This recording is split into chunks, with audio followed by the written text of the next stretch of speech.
आज के स्टडीज के इस लेक्चर में बात करेंगे मेंटेनेंस के 12 नियमों की। अगर इन 12 नियमों को आप अपने केस में इस्तेमाल करते हैं, सही तरीके से रखते हैं, तो ऐसा हो सकता है कि आपको मेंटेनेंस के नाम पर एक पैसा ना देना पड़े। ऐसा भी हो सकता है कि आपके केस में मिनिमम मेंटेनेंस लगे, भाई लगना ही है तो मिनिमम लगे, या फिर आपको एक पैसा ना देना पड़े, ऐसा हो सकता है। तो चलिए समझ लेते हैं। ये 12 नियम बड़े काम के हैं, ध्यान में रखिएगा और अपने वकील साहब के साथ डिस्कस जरूर करिएगा। ये 12 नियम आपको मेंटेनेंस देने से बचा सकते हैं। जय जिनेंद्र, हम क्रिस जैन। वीडियो को लाइक और शेयर कर दीजिए और इस तरह जजमेंट्स पाने के लिए यानी किसी जानकारी के लिए आप हमें संपर्क कर सकते हैं। नियम नंबर 1, बैंक अकाउंट में ट्रांजेक्शन। बैंक अकाउंट में ट्रांजेक्शन सिर्फ अपनी इनकम ही उसमें डालनी है और अपने परिवार के खर्चे उसमें से निकाल लें, बस इतना ही ट्रांजेक्शन करना है। अपने परिवार पे जो खर्चा कर रहे हैं वो पैसा उससे निकलना चाहिए और आपकी खुद की जो इनकम है वो उसमें डालना चाहिए। ऐसा नहीं कि आप दूसरों की इनकम भी डाल रहे हैं, दूसरों के खर्चे भी उससे निकाल रहे हैं, इसमें आप फंस सकते हैं। तो आपके अपने बैंक अकाउंट में सिर्फ और सिर्फ अपनी इनकम डालनी है और अपने परिवार के खर्चों को उसमें ट्रांजेक्शन दिखाना है, इस बात का ध्यान रखिएगा।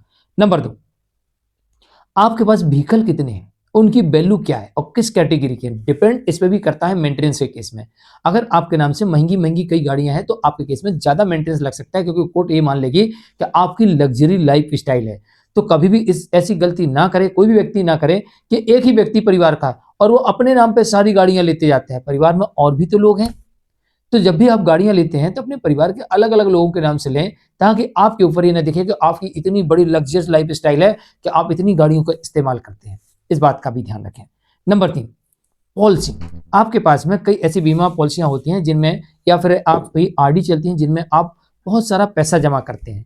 ये पैसा अगर आपके अकाउंट से जा रहा है तो ये आपको, तो ये वहां दिखेगा, और अगर ये आपके पैसे अकाउंट से नहीं जा रहा है तो ये पैसा गायब भी हो सकता है। Number 4, property.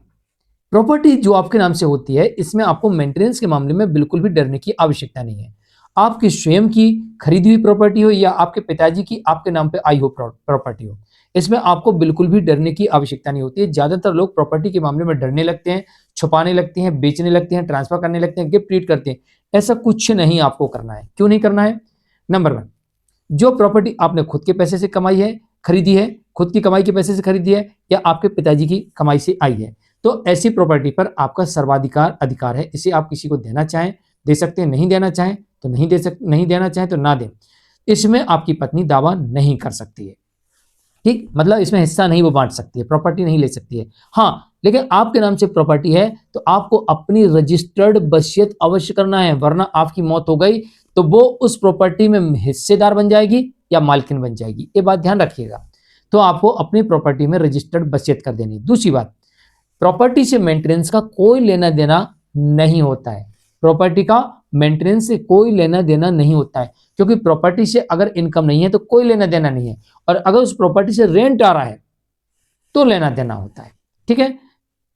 और इसके अलावा जो आपकी प्रॉपर्टी है, उस प्रॉपर्टी में अगर पत्नी हिस्सा मांगती है तो उसकी स्वयं का उसमें एफर्ट लगा हो उस प्रॉपर्टी को खरीदने में, या फिर उसने उसमें पैसा डाला हो, तो उस पैसे की वैल्यू के बराबर वो हिस्सा ले सकती है। और प्रॉपर्टी जब डिवोर्स होता है तो एलुमनी के टाइम आपकी प्रॉपर्टी को देखा जाता है कि कितनी प्रॉपर्टी के आप मालिक हैं और उसमें से कितना मेंटेनेंस, कितनी एलुमनी देनी है। तो मेंटेनेंस में कोई इश्यूज नहीं होता है, सिर्फ और सिर्फ एलुमनी के टाइम आपकी प्रॉपर्टी की वैल्यूएशन देखी जाती है। नंबर 5, परिवार के सदस्य कितने आप पर डिपेंड है और आपके पर लोन की ईएमआई और लोन कितना बकाया है, ये भी आपको कोर्ट में विस्तार पूर्वक बताना होता है, क्योंकि मेंटेनेंस के मामलों में और एलुमनी के मामलों में ये दोनों चीजें बड़े ध्यानपूर्वक देखी जाती है और कोर्ट इन्हें बाकायदा पूरी तरीके से कंसीडर करती है।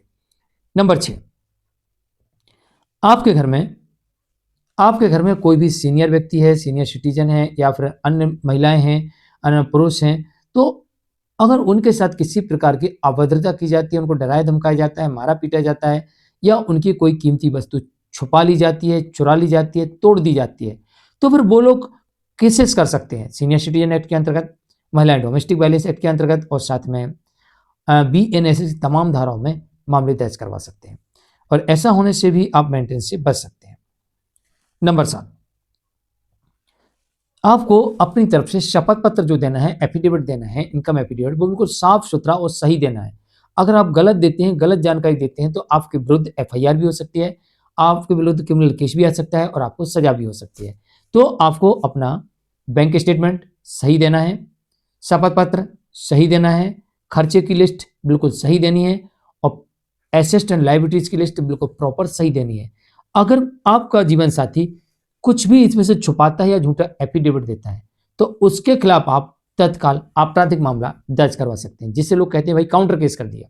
तो इसे आप काउंटर केस कहिए या आप केस कहिए, लेकिन इसमें आप आपराधिक मामला दर्ज करवा सकते हैं और आपराधिक मामले में 7 साल तक की सजा हो सकती है और इस कारण से आप मेंटेन देने से बच सकते हैं। तो इसलिए मैंने कहा कि आपको कुछ भी चीज छुपानी नहीं है और एफिडेविट गलत नहीं देना। कोई चीज छूट जाए तो अगली पेशी पे तत्काल आप कोर्ट को बता दीजिए और उसमें अमाइंडमेंट करवा लीजिए, क्या हुजूर ये गलत हो गया, हम इसे अमाइंडमेंट कर लेते हैं, तो आप बच जाएंगे। नंबर 8, आप कोई डिटेल चाहते हैं, जैसे कि मोबाइल फोन की कॉल डिटेल्स या फिर जैसे कि बैंक स्टेटमेंट, अगर ये चीजें आप चाहते हैं या कोई डॉक्यूमेंट्स, तो उसके लिए आप सीआरपीसी की धारा 91 पुराने केसेस में और नए केसेस में वीएनएसएस की धारा 94 इसका प्रयोग कर सकते हैं और इसका प्रयोग करके आप सारी डिटेल को बुलवा सकते हैं। साथ में सीपीसी का प्रयोग कर सकते हैं, ऑर्डर 16 रूल्स 6 के अंतर्गत डिमांड कर सकते हैं। इसके अलावा आप अपनी वाइफ से पूछ सकते हैं कि भाई आपके पिताजी के नाम कितनी प्रॉपर्टी है, उसकी वैल्यू क्या होगी, कितना बड़ा मकान है, कितनी संपत्ति है, तो क्या आपने अपने हिस्से की प्रॉपर्टी छोड़ दी है? आप क्यों नहीं लेना चाहती अपने पिता से? आप हमारे पर निर्भर है, तो आपके पिता के पास जो प्रॉपर्टी है उनकी स्वयं की एक्वार्ड है, उसमें बेटियों का हिस्सा होता है, तो आप अपना राइट्स भी तो ले लीजिए। तो इसके हिसाब से तो आप इतनी प्रॉपर्टी, इतने करोड़ की, इतने लाख की प्रॉपर्टी की मालकिन है, तो आप वो हिस्सा भी ले सकती हैं, ये भी आप पूछ सकते हैं। साथ ही पत्नी की कोई इनकम है, सैलरी है, तो उसका सबूत आपको ला के देना है, तो आप उनकी इनकम का, सैलरी का सबूत ला के दे सकते हैं। नंबर 10, अगर आपकी वाइफ एडल्ट्री में है, तो एडल्ट्री का सबूत आपको ही ला के देना है। और नंबर 11, अगर कोई आदेश आपके विरुद्ध हो गया है और आप अपील में जाना चाहते हैं, तो पहले आप ठीक से समझ लें कि हमें अपील में कोई बेनिफिट होगा कि नहीं होगा। अगर होगा तो हमारे पास में क्या ग्राउंड है और क्या सबूत हैं, क्या ठोस सबूत हैं कि नहीं है। कई बार क्या होता है कि हम अनावश्यक रूप से अपील में चले जाते हैं या किसी गलत फहमी की वजह से चले जाते हैं, मिसगाइड हो जाते हैं और कोर्ट हमारे ऊपर जुर्माना लगा देती है, कास्ट लगा देती है और हमारी अपील को डिसमिस कर देती है। ये हमारे लिए गलत हो जाता है। मतलब हमें कोई बेनिफिट तो नहीं मिला, ऊपर से एक नुकसान उठाना पड़ता है। तो इसलिए आप जब भी अपील में जाएं, पहले सारी चीजें क्लियर कर लें।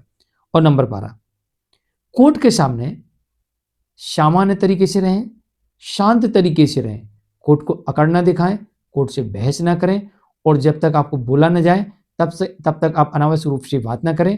और अगर आपको कुछ कहना है तो न्यायालय से पहले पूछें, परमिशन लें, उसके बाद अपनी बात रखें। कभी भी डायरेक्ट बोलना शुरू ना करें और न्यायालय में बिल्कुल भी न्यायालय से बहस बदतमीजी भी ना करें।